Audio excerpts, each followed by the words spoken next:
little dancing. Hello, hello, hello. How are you?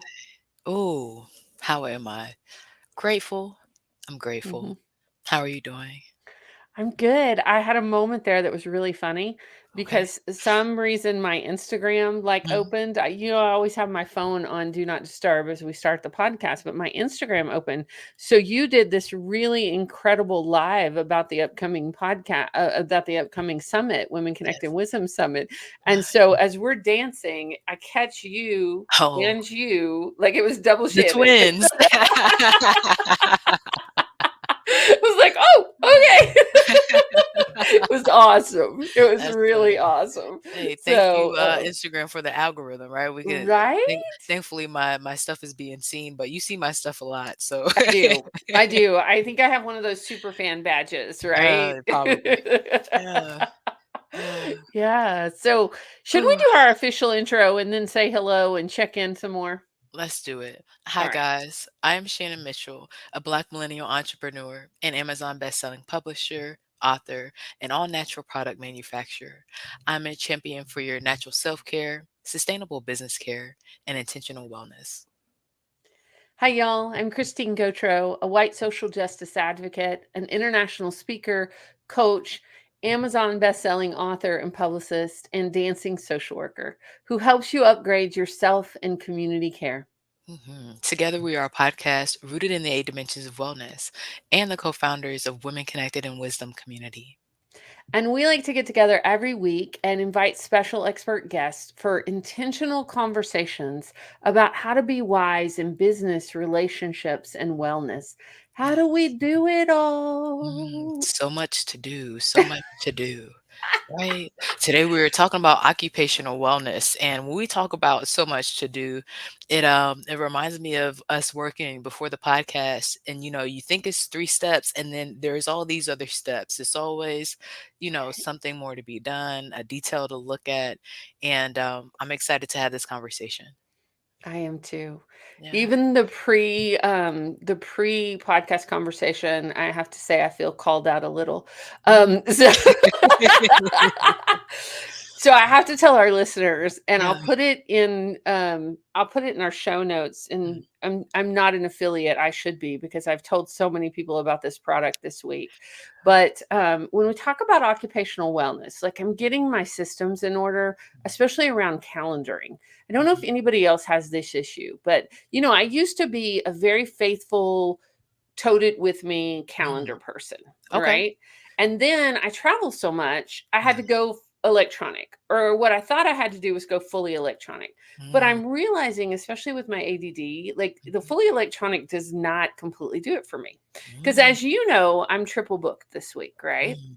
And Mm. I realized, like, how did I get triple booked on some major events, right? Yes. Yes. And what I realized is because when I went into my electronic calendar, well, Mhm. nothing was going on the start of that like, yeah, I was wide open. But then when you pull back and you do the bigger view, like we talk about in Still Point, Yes. right? We Yes. talk about the broader perspective. I did not listen to my own writing. Always gets you in trouble, doesn't it? So I was realizing I wasn't seeing the big picture. So Yes. I have this new product that I am just loving. And Okay. it is this wall calendar that I found on Etsy.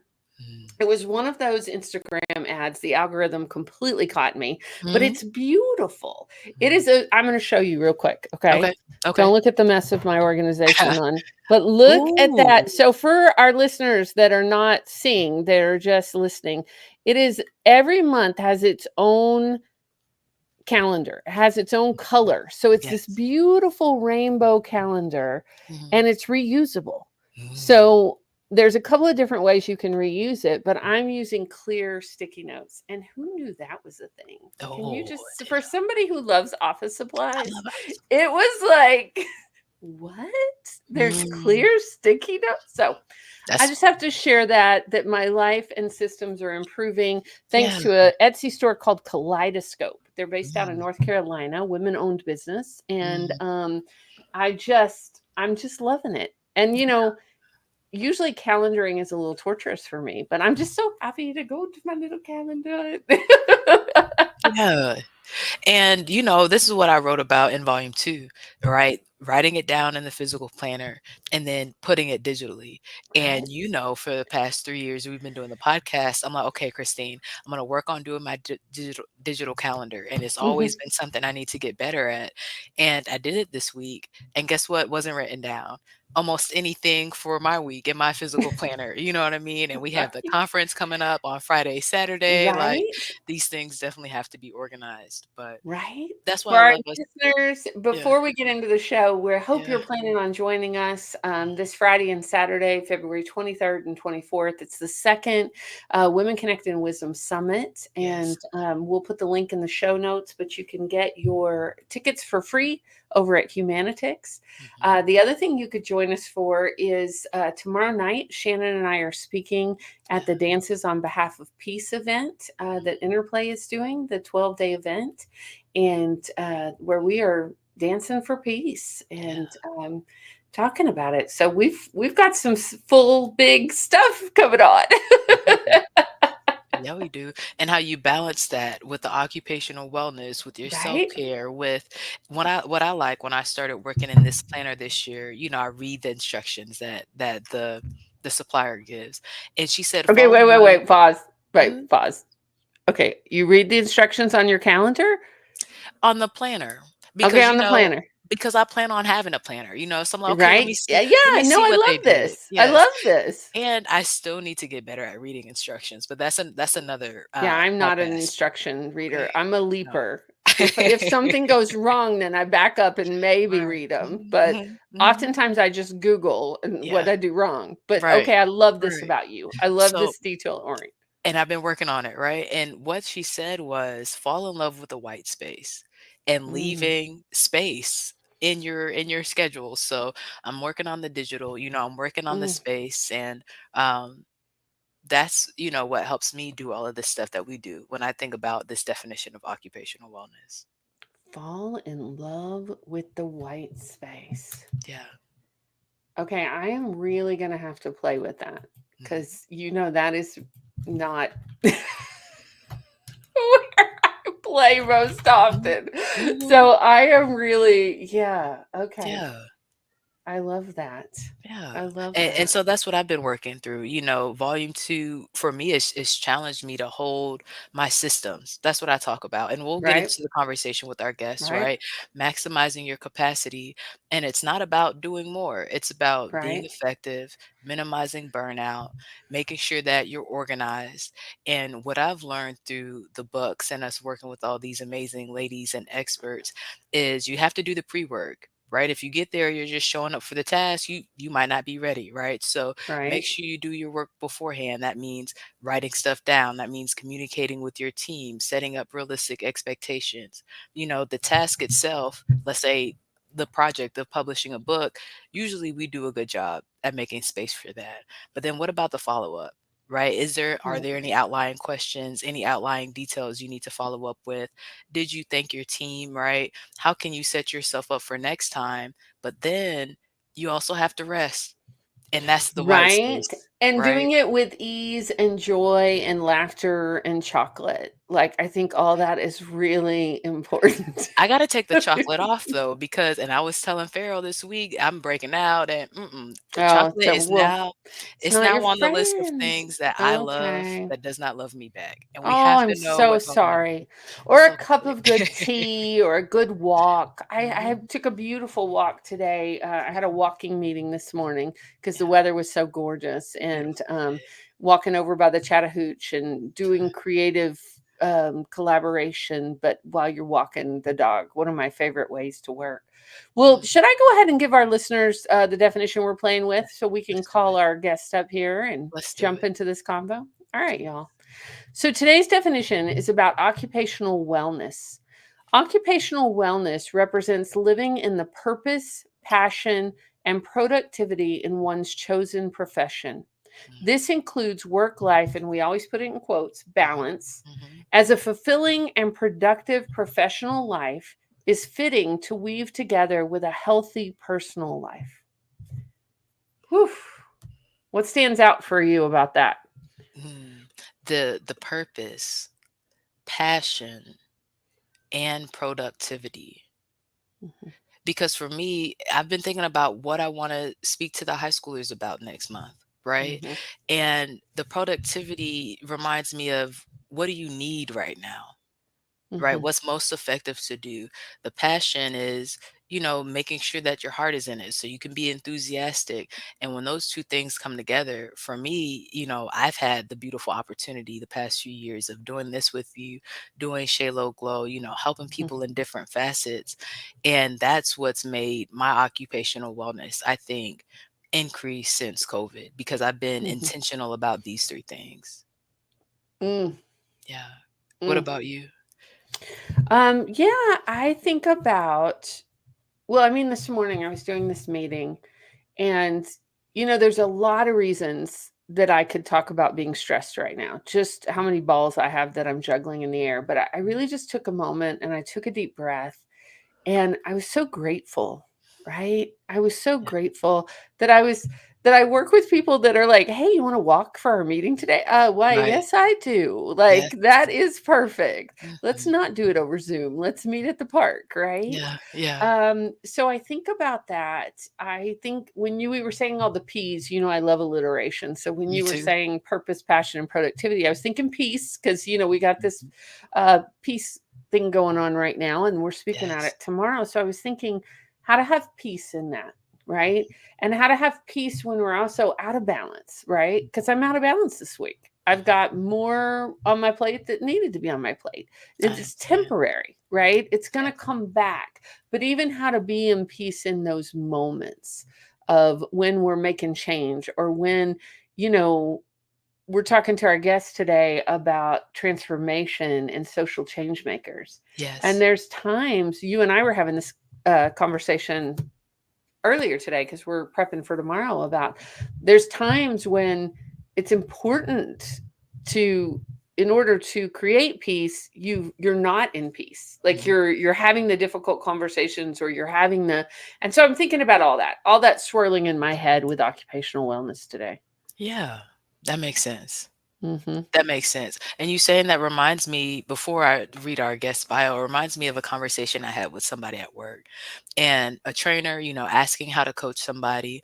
And what it brought up is the fact that if you don't have this conversation of this change that you see that Hmm. needs to be made, um, because let's go back, he was hesitant about making this person uncomfortable, right? And some would say that that's disrupting the peace. But if you don't make them uncomfortable to encourage somebody getting better, now you're part of the reason why we're not hitting the standard, right? Um the execution is not where it should be. But also now you have in yourself this feeling, now you have chaos that you're holding on to because you didn't set the expectation with another person. And what we find in coaching and development, a lot of times this person might appreciate it, so you're anticipating them having anxiety or feeling some type of way about it, Hmm. but that might Hmm. not be what actually happens.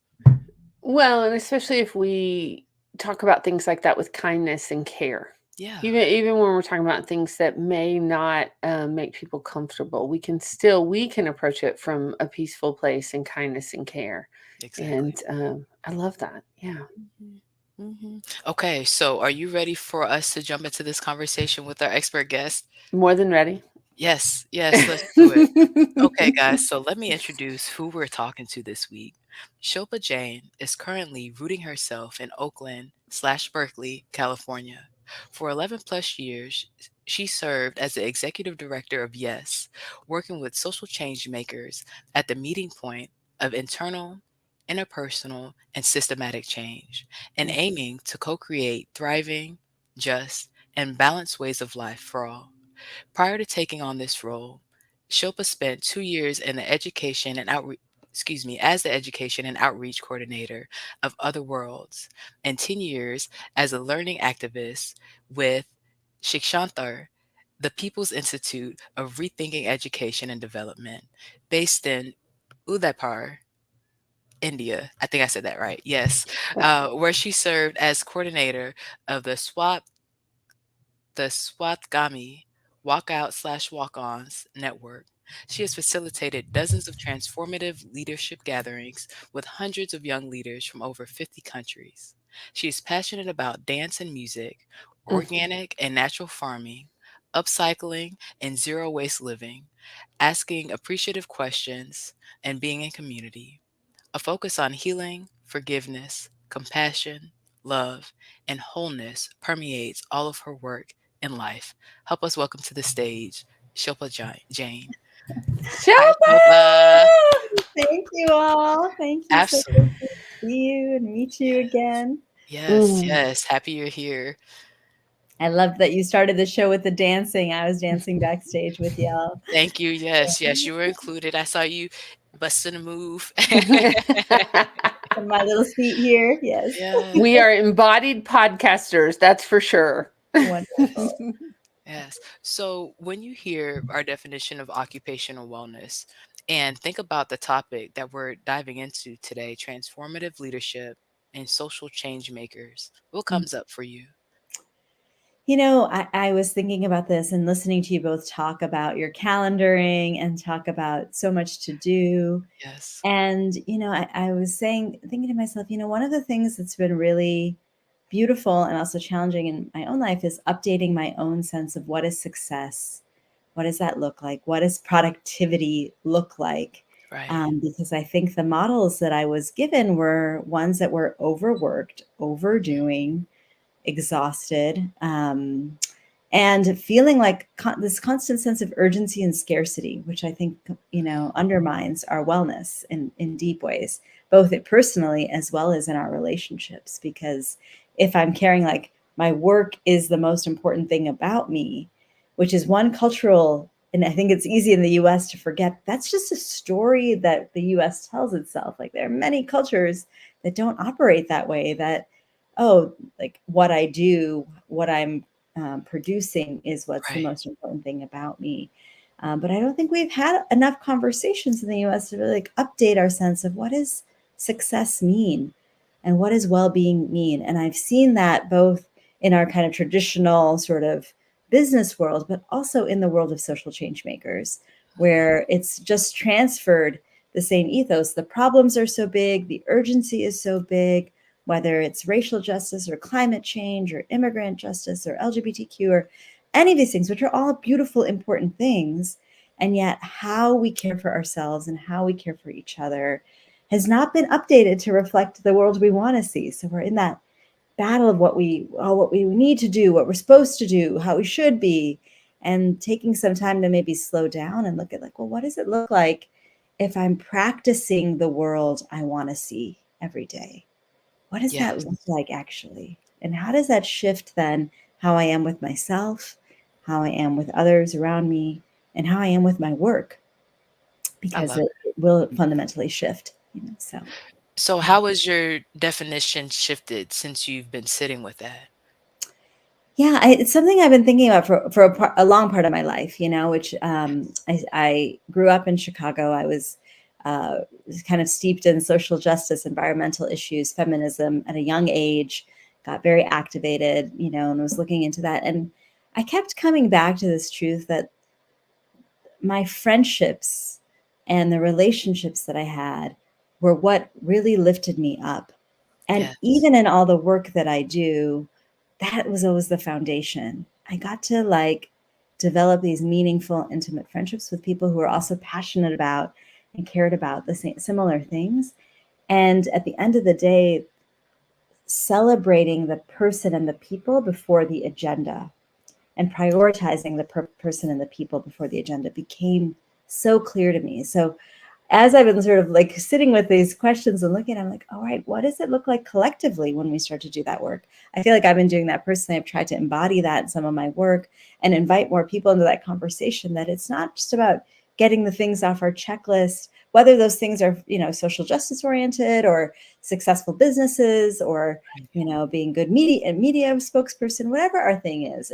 It's less about that, but it's like, how am I? Who am I? And how are we? How am I with our we in this whole moment? And so that's what's been, yeah, the practice of that and inviting more people into that practice and exploration has been a big part, I think, of these Yes. last this last like decade and a half of my life.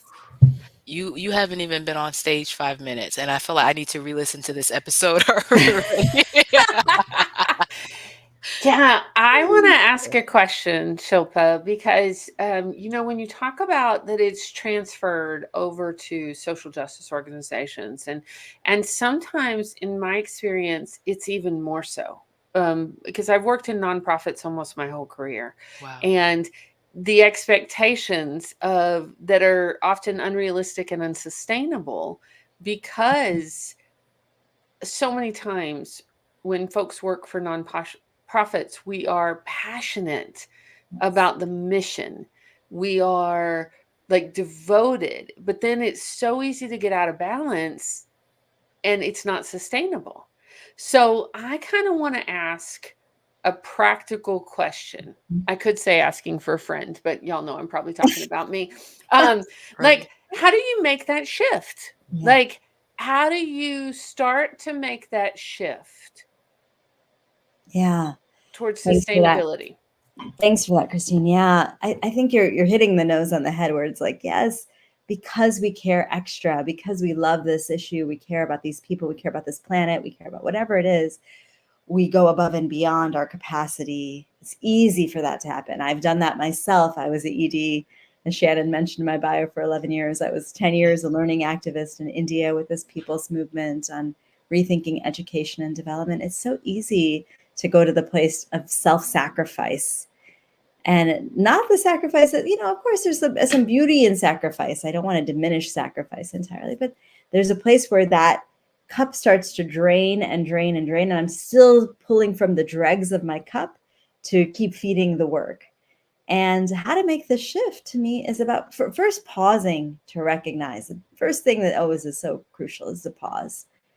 Whoa, where am I? Am I doing that internal check-in? Am I taking the time for that internal check-in and noticing? I started noticing, in years of doing, like, I'm getting more migraines. I'm not sleeping as well. I'm putting on weight. I'm not feeling as well in my body. I'm getting just like my back's, I'm in my mid late 30s and my Yeah. back's going out, things that I'm Yes. like, my 80-year-old grandmother would lift up, 2 huge pots of water every day up 3 flights of stairs. She Wow. did that till she was in her 70s, and I'm in my mid 30s and my back's going out. Like, what's going Mhm. on in how I'm approaching my life and my work? So the pause, when the pause comes, then the body starts to speak even louder, because it's like, oh, you're willing to notice me now. Here I am. And then I think a lot of it, again, there's like the personal and internal work, and the self-care is important. But the bigger and deeper part for me, and in addition to that, the deeper part for me is the collective conversation and the collective noticing. And I think with social change work, along with, many other fields, there's a sense of like, it's all on me. It's all on us. It's all on our org. It's all on our movement. If we don't do it, it's going to fall apart. The world's going to fall apart. The movement's going to fall apart. And I don't think it comes from just like some self-aggrandizing ego. I think it comes from this sense, again, this like isolation, this narrowness that's built and steeped, particularly again into North American culture, of this sense of like, we got to go it alone. And even if it's my movement, we got to go it alone. If we don't do this movement, then nobody's going to take care of it. And so this willingness to look out and to feel the web is another big part of making the shift, that there is a web going on in the world. There's a web of relationships we can tap into.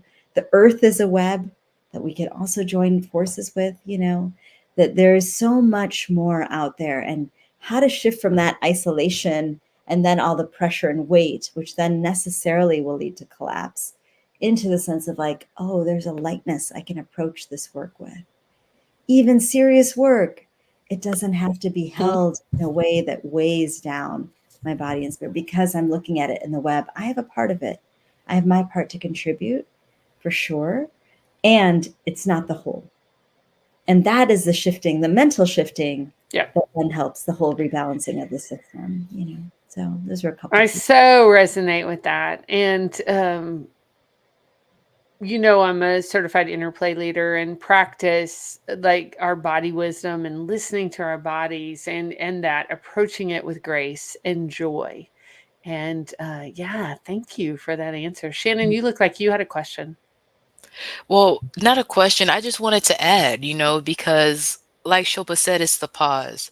And that reminds me of still point, right? Going back to just that moment to notice, right? It reminds me of volume one when I talk about Shalo glow and just every day checking in with your body, right? I have the physical wellness, thankfully, that if my toes, if I hurt my toe, I feel it, right? But somebody who has diabetes, somebody who has lost feeling, they might not know that. So they need that pause just to see. And in volume two, when I talk about the SWOT analysis, we do a pretty good job at this, right, Christina? Okay, let's pause at the end of a project and see what happened. It's the level setting of what can go next, Mhm. right? And the boundary of this is what I have to give today. This is what I have to give this week. And past that, if more is needed, it's either going to have to wait, it's going to have to be somebody else. And just making a plan for what that looks like Mhm. instead of trying to do the task right here and now. Make a plan and push it out because the rest of this time is for something else. Mhm. Mm. Hey, Shannon, you talking about SWOT? I don't even think I've mentioned this to you, and Shilpa may already know this, but What? somebody was introducing me to a new model the other. It's not new; it was just new to me. The Right. SOAR model, Okay. which is strengths, opportunities, aspirations, and results. So I was like, "Ooh, even that little shift from Aspirations. SOAR to SWAT, and that language shift, and that Mhm. I was like, interesting, Mhm. right?" So The it's the trait of the weakness to the aspirations? And the opportunity, like opportunity, we yes, instead of Mhm, saying weakness, mhm. aspirations, which I love So that shift. I like it, and we try to be positive. Shilpa, you were Mhm. talking about operating from scarcity, right? The goal is definitely to operate from abundance. My pushback would be something that I've been working on based on this book I'm reading, right?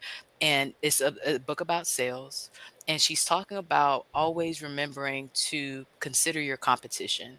Me, I'm somebody who's introspective. Again, what is my part? What can I do? How do I need to get better? What do we need to do next?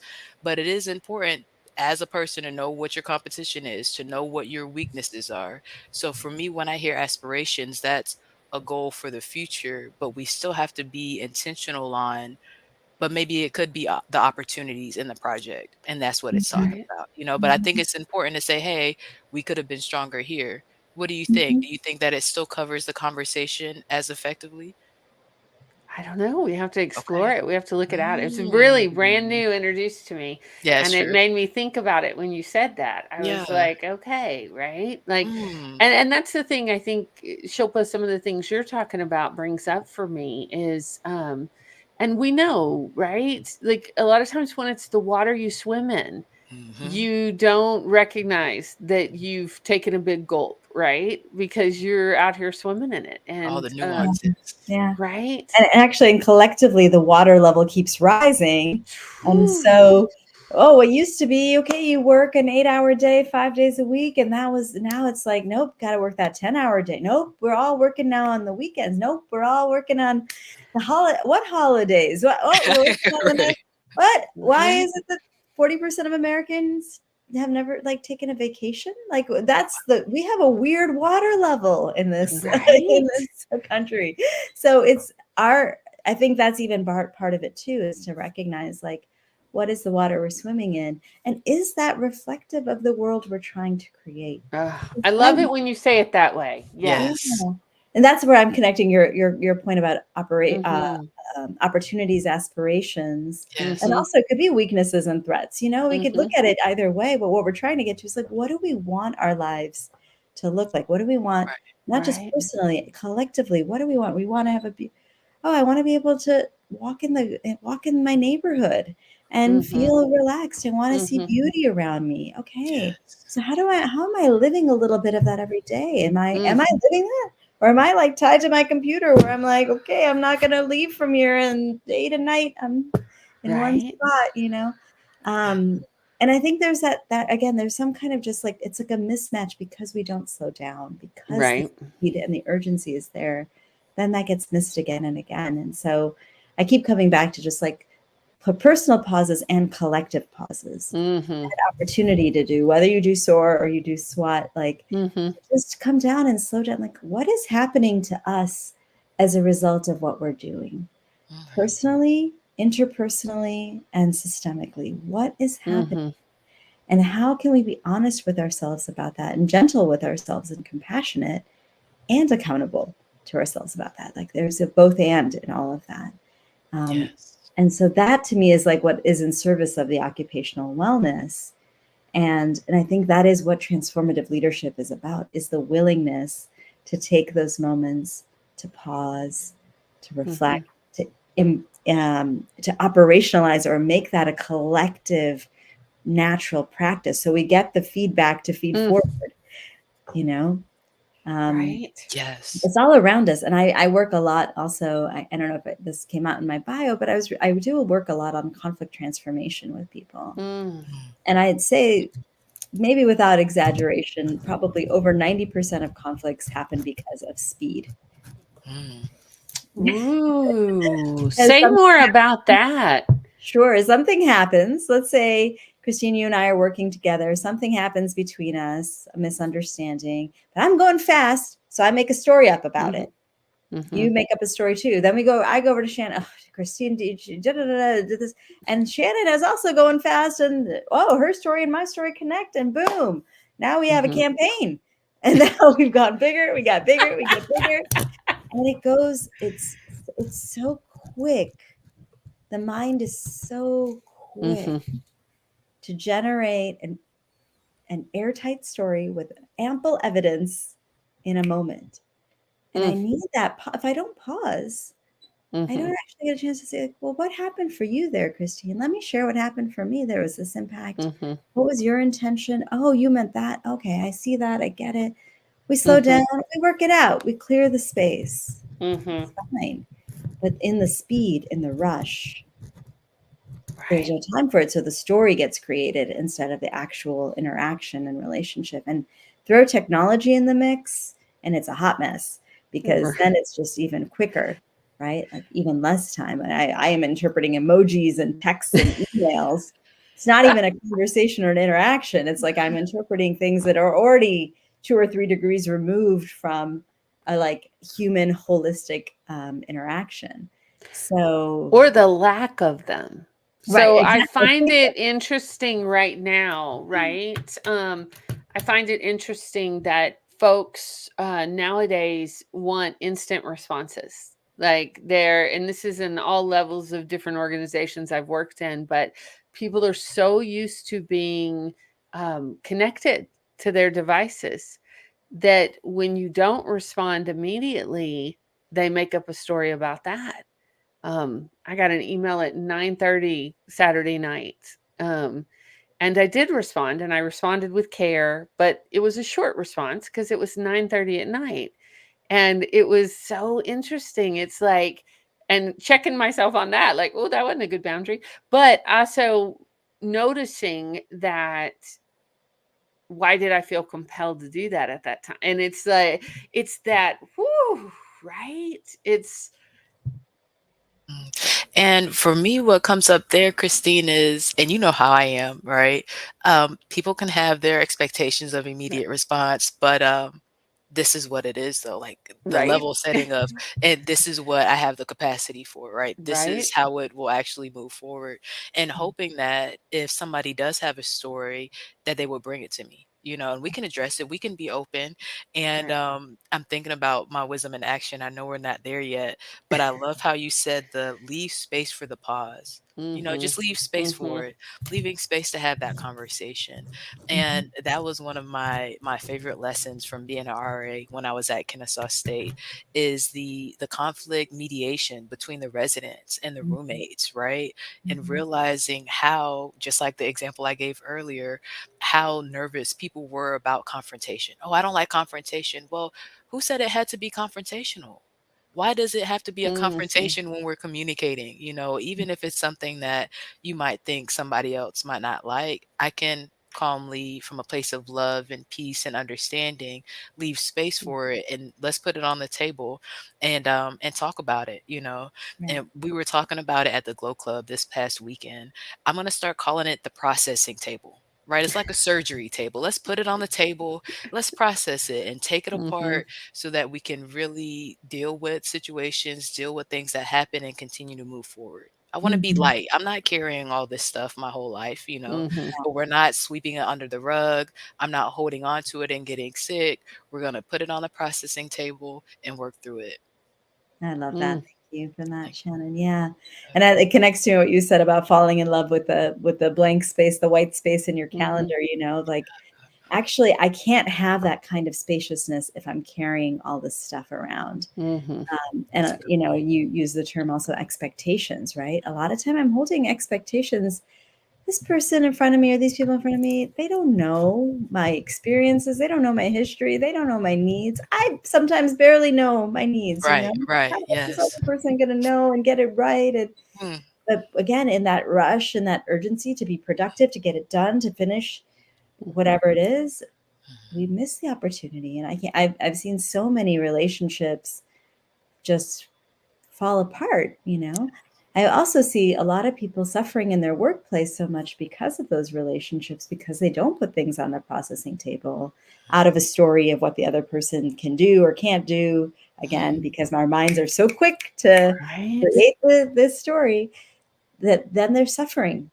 And talk about a place of occupational unwellness, right? Like Right. relationships don't work, it makes every day difficult. It's not about the Mhm. task in front of Right. me. It's about the 100 other Mhm. things that are occupying my brain, particularly how am I going to see this person? What are they going to say to me? How are they going to do that?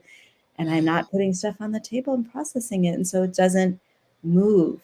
That weight that weight, I think, is as common in a social change making space as it is Right? in any other space. Mhm. And sometimes, again, like you were saying earlier, Christine, even harder because now I'm like, oh Mhm. no, it's about the mission. I shouldn't even care about this. I'm not going to discuss it. But then it gets heavier and worse because conflict doesn't grow linearly, it grows exponentially. So every missed Right. thing adds up to another 10, 20 degrees of intensity in my body, in my spirit, in my Wow. workplace. So, Oh, yeah. that's a powerful statement. So, conflict grows exponentially. So one of the things we haven't talked a lot about, Shilpa, but I think I want to speak it into this space because I know I've experienced it a lot in nonprofits and social change making organizations, is a lot of the folks that are coming to this work have either experienced trauma themselves or could be secondary trauma, or they're currently in, like, because of the way the systems have been created, right? And so I think when we add that to the mix also, then what I kind of want to know, because I always like to, like, give it to me, right? What's your best tool, or what is your, like, what resource do you give to folks when there is like a big issue to be processed, or when there's exponential conflict with, I mean, let's just say social change makers, because I belong to a couple of those organizations. Where do you start? Oh, first start with the breath. Start with the breath. Yeah, I mean, uh, this is a lot of what I support people in is building the container.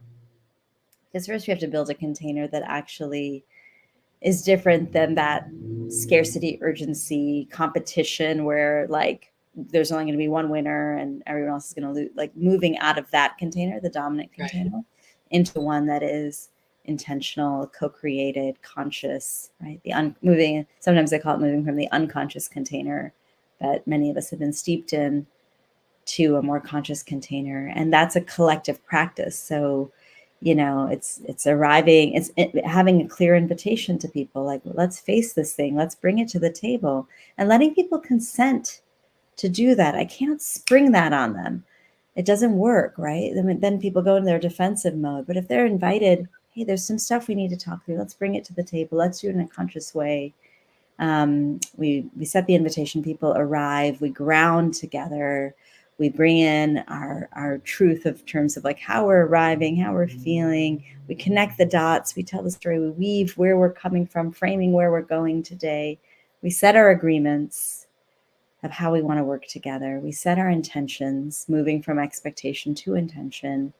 That's all the groundwork. And then the tool that I often share is like one of the core tools is a tool around comfort zone, stretch zone, and panic zone.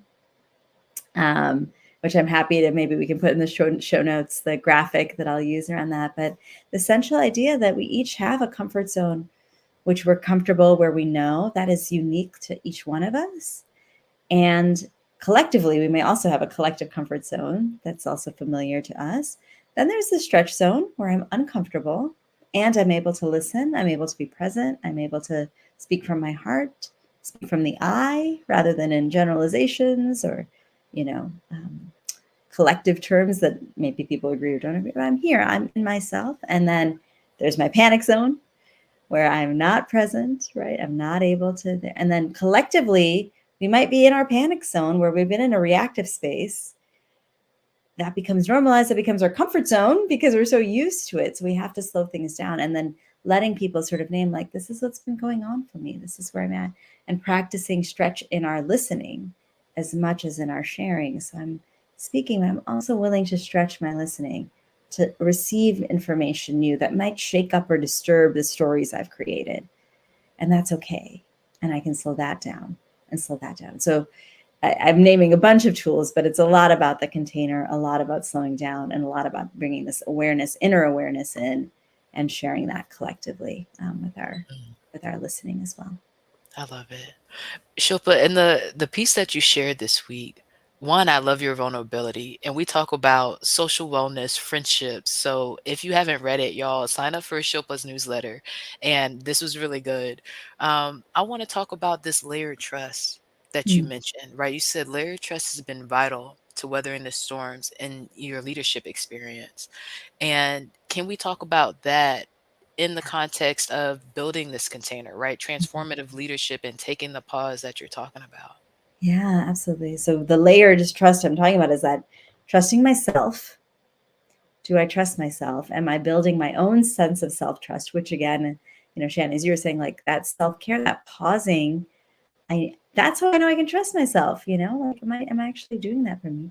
That Yeah. interpersonal trust, right? Am I willing to trust you? Am I willing to say, if I give you this invitation and you say yes, I believe your yes is sincere. I Hmm. trust in that, right? And you're doing the same for me, and I'm trusting that because I can't read your mind, I'm trusting that you will say what you want to say, and I will also be able to listen and so forth and so on. And when we can't, we slow down. We slow down rather than going into the reactivity, we slow down. And that's a systemic trust too. It's like we're building a container that we are collectively agreeing to. This is what we need if we're going to do it. And we can go slow in building that container. It doesn't have to be fast. We have to go, but we go at the pace. Adrienne Marie Brown, in her book, one of the things that she always talks about is moving at the speed of trust. And to Hmm. me, that trust is those layers. Am I moving at the speed of the trust where I'm trusting myself in this process? Am I moving at the speed of trust where I'm trusting you? Am I moving at the speed of trust where we're building a trust container that is going to serve us to work through this conflict, to lead this project, to restore this friendship, whatever it might be that we're Yes. facing together? But So those are the good. layers. Yeah. I love it.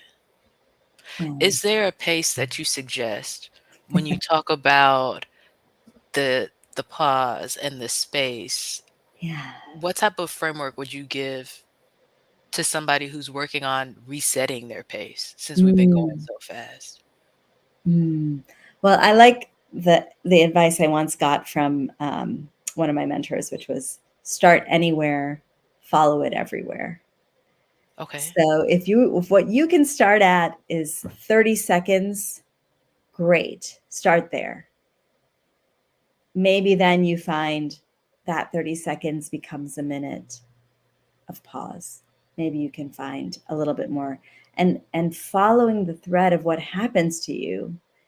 Christine was talking earlier about like listening to the wisdom of your body. What happens to you as you find that pause? Collectively, if we're a group of people working on something together, collectively, what can we start with? Can we start with taking a minute of silence at our meetings? Can we start with naming a little bit more of our truths beyond just like, how was your weekend? But no, like, what's that? How are you actually feeling in this work? Can we take a little stretch into that vulnerability? And then what happens? And follow that thread. Follow that thread. So I think, that will be different, of course, for each person based on where they're at. But I think we each know that there is a place that we can stretch that isn't maybe where we are stretching. And I like the framework of under promise and over deliver on that. So don't Yeah. start like, I'm going to take an hour An pause. hour, right.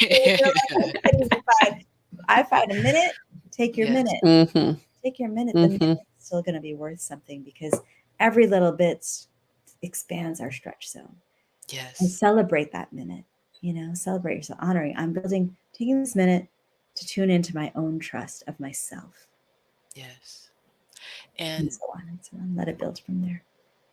can you say how your mentor said it concisely again? Yeah, start anywhere, follow it everywhere. I Yeah, love that's that. from I Mark. love that. Yeah. Yeah. And what came up for me is a timer, right? So planning things, writing it down. Absolutely. But sometimes it's even if it's a minute, if it's 5 minutes, if it's a 10-minute nap, when I set the timer, I can set it and forget it. And now I can let go of the responsibility of worrying about time. You know what I mean? Sometimes maybe with meditation or certain things you don't want, or maybe at the end of meditation, of course, judge for yourself what works for you. But a lot of times for me, that makes it so much easier to take that time. I know that I can do whatever I can get done in that period and then keep going at whatever pace I need to after that. Mm-hmm. Yeah, some people they do the more routine thing, right? Like I wake up, I write my morning pages. For Yeah. me, it was I know I want to start the tea kettle, so I'd start the tea kettle in the morning and give that time before it whistled, right? Mm, To engage in a practice. For me, that part of that practice was a reflective writing, right? I wanted to do that. So how do I do that and build it into my routine and my day so it becomes as natural to me as like pausing to have my meals, pausing to you could tie it to a practice, you could tie it to a timer, you could tie it to your routine, but somewhere where it starts to just become part of you. And then you notice more and more becomes visible. And yes. yeah, and since we started the conversation you all did around calendaring, I'll just say that's a part of it too. Is like I start to notice now more and more like, oh, this week feels full. I already have this much going on. No more. My Mm, next availability is this time. This time. I'm really looking at that, taking that time for that blank space to show up for that. Am I breathing in my day? Am I not breathing? Like this is all part of it. But those are again the individual level, and then collectively, how do we do that together too? Because it's hard right. to go it alone. You can't be on it. Mm. Be on it on my own. Right. And I have one more question before we go into the wisdom and action. You said something earlier about us attaching who we are to what we do, Mm. right? And that other cultures don't do that. What do you see as being in the middle of other cultures who you see get this right? Yeah. I don't know. I get it right. I mean, I think everywhere has their own suffering. They have their own situations, but That's true. I because I'm my family's from India and Udaipur. I lived there for 10 years, and one of the first things that I noticed so deeply was like when people would meet each other, the thing they were always trying to figure out is how are we related, how are we connected, either by blood or because we know the same places or because something. Find the common ground. And my experience of living in the US is we're trying to figure out what each other does. And a little bit more of like, where do I rank you? That's sort of the Right. impression that I was going, where are you ranked? Rather Yes. than how are we related? Mm, So, and then I go to some other cultures like Mediterranean cultures, and it's like, how do we enjoy? How do we find pleasure? mm, What's our pleasure here? And work is something. It's important to keep the house turned, but that's not the focus of life. The focus of life Mm-hmm. is this joy, this pleasure of like earth and food and community and relationships. It's another thing. So there's so many ways, and so I don't want to say one is better or worse than the other. I just think sometimes when we go off track, where it becomes only about or largely Mm-hmm. about what do you do and did you do? And then we have these competitions. Oh, I know I didn't sleep at all last week. And oh, really? I didn't either. And I was so, oh, I haven't taken a vacation. It's like we're like one upping each other on our, Mm. On on our exhaustion levels. our exhaustion, Mhm. because it's successful. Right. Hmm. I think that's the thing that, when I was pointing to is like, maybe collectively, even if we can't do it in the whole, I mean, I have hopes that we can still bring some of this around in collective, our bigger, North American culture, but at least Yes. in our small cultures or small C cultures, can we start to change the conversation? Can we start to open at least the possibility that there might be many other ways we want to talk about success and talk about a joyful life and talk about Hmm. meaning, and purpose, as you're saying. What else is our purpose connected to? Absolutely. Yeah. Right. That's beautiful. I love that, Shilpa. I love the how are we related, but I also love the like, what is bringing you joy? Like, oh, all right. So let's ask each other that this week before we go on to the next. So, what is bringing you joy this week, Shilpa? Well, this week I'm very blessed to have these dear friends and their 1.5-year-old baby visiting.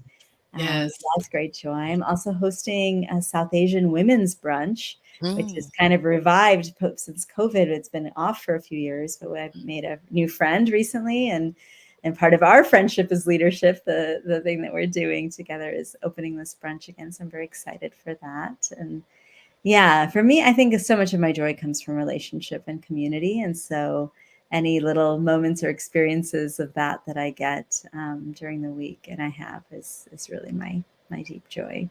Yeah. Ooh, I Mm. love that. How What about you? about you, Shannon? Yeah. Oh, I am really so excited about this conference, giving our ladies more space to talk about their chapters and their stories. Shilpa, you keep saying slow down, and it's reminding me of Dr. Amanda Kemp. She's talking about running and being a runner and how she needed to slow down.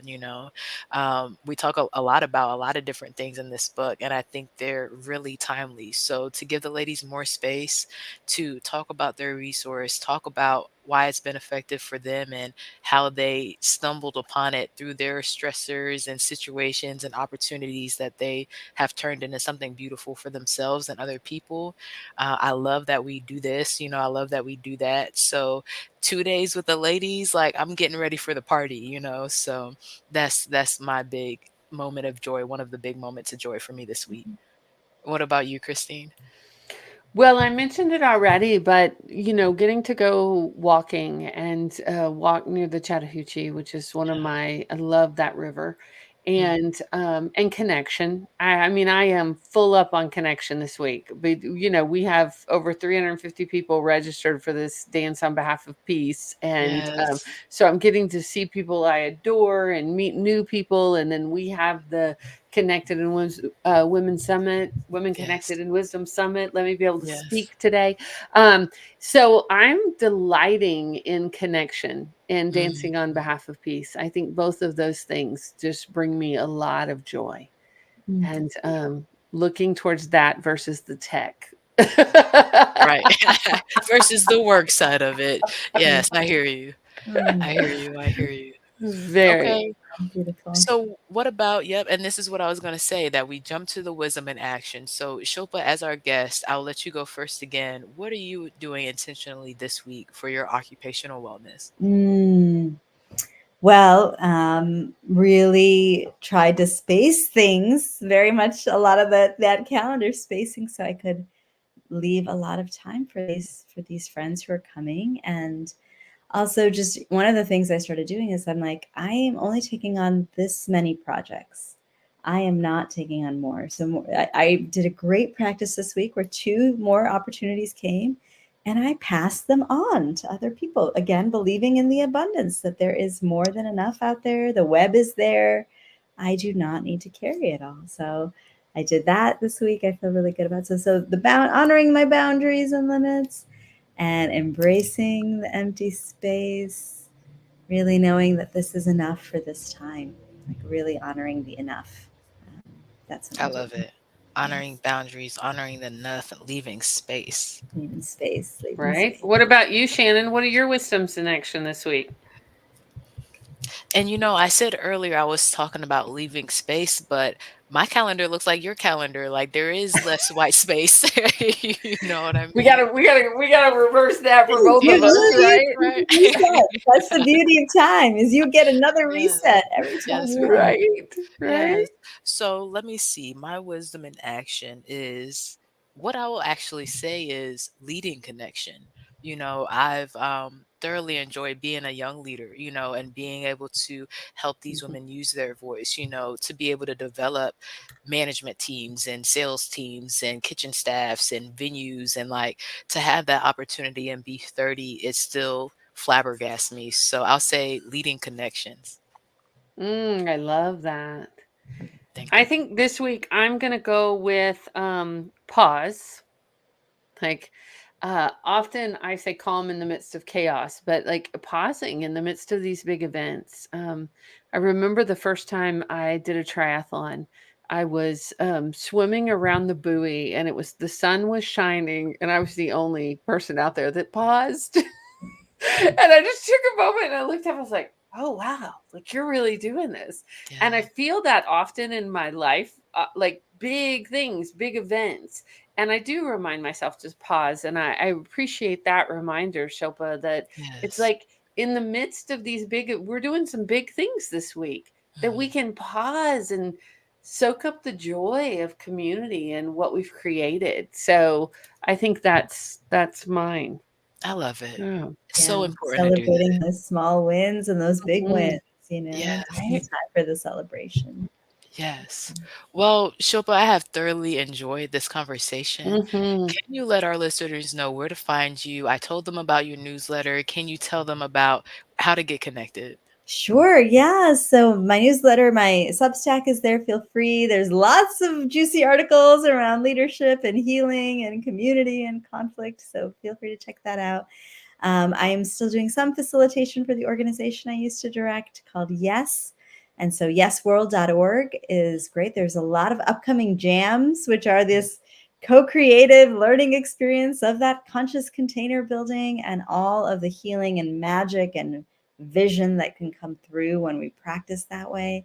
So please check that out, yesworld.org. And yeah, and you can find me on the internet. Please come and say hello and get connected in any way you would like. I'd love to stay connected. Absolutely. Thank you so much for being with us. Thank you for your wisdom and all that you offer this world. And just delighted to be connected with you. Me Yes. too. Thank you all. I'm wishing you a wonderful summit this weekend. It sounds like Thank it's going to be absolutely you. magical. So Thank Thank you so much. you. congratulations in advance. Thank you. Talk to Yay. you soon. Oh my gosh. I feel like I just could keep talking to Shilpa for like hours. I keep thinking about the container, conscious container building. Hmm. Mhm. It's important to restructure it, and say, what do you want to happen? What does that look like? Right? What are you doing every day to live that? Right? I really appreciated that. And I appreciated the reminders, right? Because I do a lot of those practices in my life, but sometimes I don't acknowledge them, right? And What do the you mean? reminder, well, I mean, I have a story running in my head this week about how busy I am, but Okay. not many people get to take a walk a meeting and go walk on the Chattahoochee. Like it's a Yeah. yes and for me, Mhm. right? Because I build in some of that for wellness and practice and just I think it's when we think about mindset often, like which part am I looking at? Like Yes. I hear what what you're am saying. I looking at and what am I letting into my body? So I really appreciated that reminder. I love Shilpa's energy. Like I don't know about you, but like I'm calmer. I'm like I feel like it was a pause of a conversation, right? Mhm. It's like, oh, I'm just more relaxed. So Yeah. I love that. I love that we have a conversation about occupational wellness. Mhm. We're doing our work Yeah, we are. and we're feeling more relaxed. And I mean, that's how we know that Women Connected in Wisdom is part of our purpose. We know it's a passion, it's part of our purpose. We know we're productive, right? We know that episode 148. But It's important. It's so important, and I right? think about heart math with Lori Ives. I took that class and she was talking about the cortisol levels, the stress, us Mhm. having to continue to go fast, all these things that Shilpa was talking about. This conversation, I hope it gives our listeners hope on how to do it, Mhm. hope that they can be successful and still restructure. And we talked about the drain, and I think it was before the show, how sometimes you can give and give and give and your cup is draining. Mhm. I hope it's a reminder to not even let the cup drain. Give from the saucer Right. and make sure that your cup stays full and that you keep pouring into yourself, and the rest can be for the people that you collaborate with and who are in your community. Mm, I love Yes. it. As Yes. always, my friend, it was a delightful conversation, Yes. and more shall be revealed as we go Yes. along. Yes, and we're gonna jump, y'all. It's been an hour, so we try to, keep it consistent for our boundaries, for your boundaries. So don't forget, we know we've talked about it a couple times. We have the conference coming up. If you like these resources, you want to dive deeper into conversations like this, you want to spend some time with some of our Amazon best-selling authors for volume 2, go to Humantix. We have the link in our link tree. We have the link on our social media posts. Get either a free ticket, you can come for free, or if you want the replays and the VIP basket with some Shalo Glow, some other goodies, some connections to our authors, go ahead and sign up for that ticket, and we'll see you on Friday and Saturday. And in the meantime, be well, be wise, be whole. We'll see you next week. Talk to you soon.